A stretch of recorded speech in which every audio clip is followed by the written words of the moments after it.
Assalomu alaykum. Demak, LeetCode'dagi SQL bo'yicha 50 ta savolni, adashmasam 15-savolni boshlaymiz. Xullas bizda basic aggregate functionsdan ikkinchi savol, ya'ni aggregate selling price ni topishimiz kerak. Hop, average selling price ekan. Uzr adashdim. Xullas bizda ikkita table bor, prices and units sold. Xullas prices table'da qarasak product ID, start date, end date and price bor. Shunaqa bitta product bor. U product misol uchun ma'lum bir vaqt oralig'ida narxlar o'zgargan. Misol uchun bugun 1 so'm sotilgan bo'lsa, ertasi kuni yoki bir hafta keyingi hafta 10 so'mdan sotilgan. Ana shu mana bu start date bilan end date mana shu oraliqda shu narxda sotilgan degan ma'noni bildirib turibdi. Endi keyingi tablimizga qarasak, units sold, ya'ni nechta sotilgani haqida ma'lumotlarni saqlagan. Product ID, purchase date and units. Datani yuklab oldim ikkita table'ga. Mana pricesga qarasak, birinchi product 2019-yil 17-fevraldan 28-fevralgacha deylik $5 sotilibdi. Birinchi product endi 1-apreldan 22-aprelgacha $20 sotilibdi. Mana shu start date bilan end date shu oraliqni bildirib turibdi degan. Endi ikkinchi produktga qarasak, shu oraliqda $15dan, bu vaqt oralig'ida $30dan sotilibdi. Endi units sold degan tableimiz mana pastda turibdi. Unga qarasak, birinchi produkt mana shu 25-fevral kuni $100 sotilibdi. 25-fevral bizaga mana bu oraliqqa to'g'ri keladi. Demak, $5lik payti $100 sotilibdi. Endi ikkinchi marta sotilgan 1-mart kuni, 1-mart bizaga mana ikkinchi oraliqqa to'g'ri kelib qolgan. Demak, $20lik payti $15 sotilibdi. Endi bizaga shunaqa task berilgan. Write a solution to find average selling price for each product. Mana shu har bir produktni o'rtacha nech puldan sotilgani haqida ma'lumot kerak. Endi birdan average desa, demak, boraman hozir SQLdagi average degan function ishlataman degan narsa menga birdan keladi. Lekin pastga qarasam, u yerda explanation berib qo'yibdi. Average selling price, total price of product ni number of products sold ga bo'linganiga teng ekan. U degani nima degani? U degani demak $5dan sotilgan bizaga 100 dona. Demak $500 bo'lgan deylik. $15dan 20 ta sotilgan. Bu $300. Demak, общий bizaga savdomizga $800lik mahsulot sotildi product 1dan. Endi nechta sotildi? $800lik mahsulot общий sotilibdi. Nechta sotildi? 115 ta. 100 ta bir marta sotildi, 15 ta ikkinchi marta sotildi. Endi biz aniqlaydigan vazifamiz o'sha 800 ni 115 ga bo'lib qo'ysa, ana shu bizda average price bo'lib kelib chiqagan.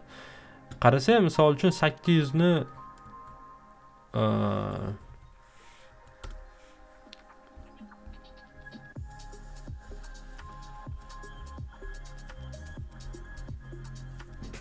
Ops, tepada qolib ketdi.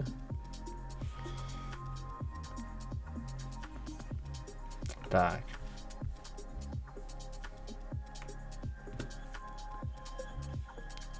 Biz full screen bo'lgani uchun kalkulyatorni bu yoqqa olib chiqa olmadim. Xullas 800 ni 115 ga bo'lsa, taxminan 7 ga yaqinroq son chiqadi. 6.96 chiqadi. Demak, javobimiz shunaqa chiqishi kerak ekan. Ikkinchi yaxlitlikgacha yaxlitlangan bo'lishi kerak ekan javobimiz. Endi demak buni kodini yozamiz. Dem oson, mana shu formulaga qo'yib yozsak. Mana bu yerda ham ko'rsatib qo'ygan. Demak, 800 ni 115 ga bo'lsa 6.96 chiqqan. Xo'p, endi mana bu yerda bitta narsa bor. Agar degan mana bu product nechta sotilgani haqida ma'lumot bo'lmasa, mana bu unit sold degan tableda o'sha productni average price 0 bo'lsin degan. Uning uchun demak bizga bitta signal keldi. Mana bu tableda yo'qmi? Demak 0 qilib qo'y degan. Endi biz shu narsadan tushunib olamiz. Biz left join ishlatamiz. Mana bu tabledan hamma data qaytsin. Bu tableda bo'lmasa null value qo'yib bersin. O'sha null value orqali bitta is null qo'yib yuboramiz yoki call as ishlatamiz. Demak null bo'lsa prosta 0 qo'yib ber degan narsani yozib qo'yamiz. Xo'p, demak aytganimdek left join ishlatamiz. Mana buni a deya qo'ydi. Left join unities salt. Buni o'chirib qo'yaman hozircha, xalaqit bermasin. Buni b deyman. Endi a dot mana bu product id, b dagi product id ga join bo'lsin. Product id equals to b dot product id ga. Endi mana bu bizda duplikatlar borku, biza yana bitta value qo'shishimiz kerak, condition qo'shishimiz kerak joinga, чтобы mana bu date biza bilishimiz kerak, mana bu nech puldan sotilganini. Biza mana bu date orqali aniqlab olamiz. Mana bu 25-chesloda narx qancha bo'lgan? Demak $5 bo'lgan. Mana bu oraliqqa to'g'ri kelyapti, to'g'rimi? Demak $5 100 ta sotilgani haqida biza ma'lumotni olishimiz kerak.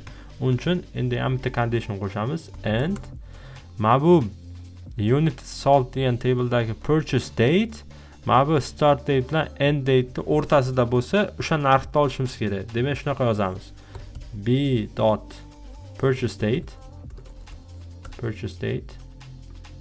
pastdan yozib qo'ydik. Purchase date between bo'lsin a dot start date and a dot end date. Ma prosta ko'rsataman.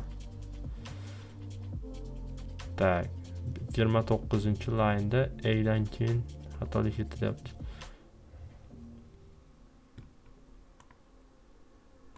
On qolib ketibdi. Demak, mana qarasa $5 dan 25-chesloda 100 ta sotilgan ekan. Demak, mana bu 25-fevral mana bu oraliqqa to'g'ri kelgani uchun shuni oldiga qo'yib berdi. 100 degan valyuni. Bu unit sold degan tabledagi. Endi mana bu purchase date bu oraliqqa to'g'ri kelgani uchun o'shani yoniga tushirib berdi.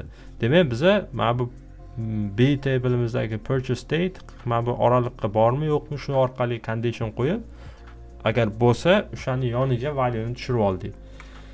Xo'p, endi nima qilishimiz kerak? Mana bu explanationda aytgan total price of product u degani 100 ni 5 ga ko'paytiramiz, 15 ni 20 ga ko'paytiramizda ikkalasini qo'shib qo'yishimiz kerak. Demak, ikkalasini bizada misol uchun 3 marta sotilgan bo'lsa, demak biz o'shani sum orqali topishimiz mumkin. Ikkita bo'lgan holatda prosta qo'shib qo'yish mumkin, lekin ko'p bo'lgan holat uchun yozaman. Bizga demak product id kerak. Product a.product id. Product id. Endi yozaman. Total amount nima edi bizga? a.price bilan b.units ni ko'paytmasi. a.price ko'paygan b.units. Chiqarsa mana $500 bir marta sotilgan, $300 opshib shuncha summadagi narsa sotilgan. Endi bizning qiladigan ishimiz mana buni gruppalab, product id bo'yicha gruppalab buni sum qilib olishimiz kerak, чтобы biz 800 degan valyuga erishamiz. Agar bu yerda ham bitta product id dan bir degan product id dan 3 marta sotilgan bo'lsa ham, biz общий sum qilib общий summani topib olishimiz mumkin. Endi yozaman mana bu yerga, sum yozaman.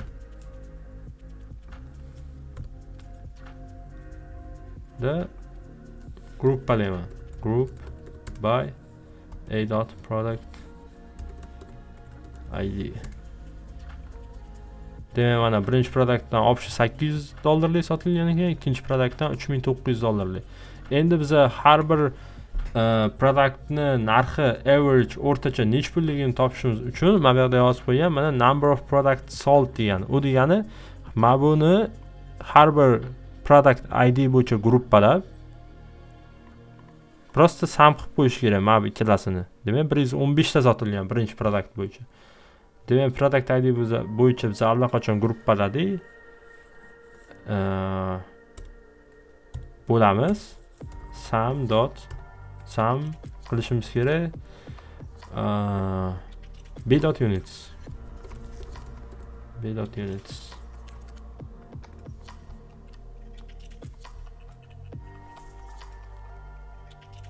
ishlatib ko'ramiz. Mana 16 chiqdi. Lekin javobga qarasa bizda decimal pointlar ham bor ekan. Endi mana bu SQL Server shunaqa ishlaydi. Decimal pointlarni prosta unaqa qo'yadi. Prosta tashlab yuboradi-da, integer qaytaradi mana bu ikkalasidan. Endi biz ham mana buni o'zini har birini decimal pointga cast qilib olishimiz kerak. Boshqa usullar ham bor. Hozir xayolimga shu cast kelib turibdi. Cast as decimal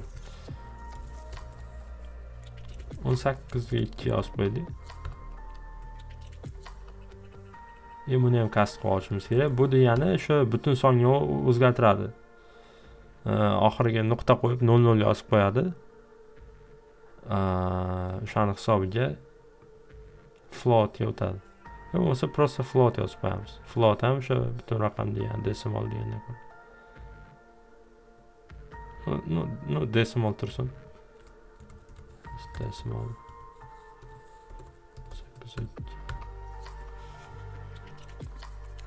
Mana endi chiqdi. Bizga kerakli valyuda.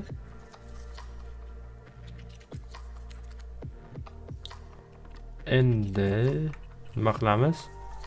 Round qilishimiz kerak. Round.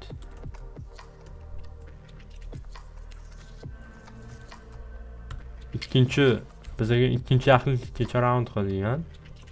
Mana round qilganimda 6.96 qoldi. Mana bu oxirdagi nollar bu specific mana shu hozir SQL serverga aloqador. Javobimizni qabul qiladi shunaqada ham. Bitta narsa qoldi bizda hozir. Left join qilganimiz uchun agar bitta product sotilmagan bo'lsa, null bo'lib turardi. Demak, is null bo'lsa, mana shu narsa, mana shu opshisi is null bo'lsa, null qo'yib bersin. Ishlataman. Javobimni copy qilaman.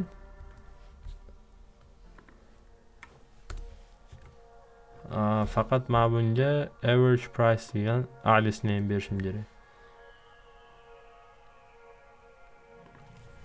As average price. Submit. Masalan, chalkash kod bo'ldi. Shunaqa tushunsangiz bo'ladi. Mana javobimiz qabul qilindi. Demak, 15-savolni ham shunaqa yakunladik. Bizning savol project employees 1 bo'ladi.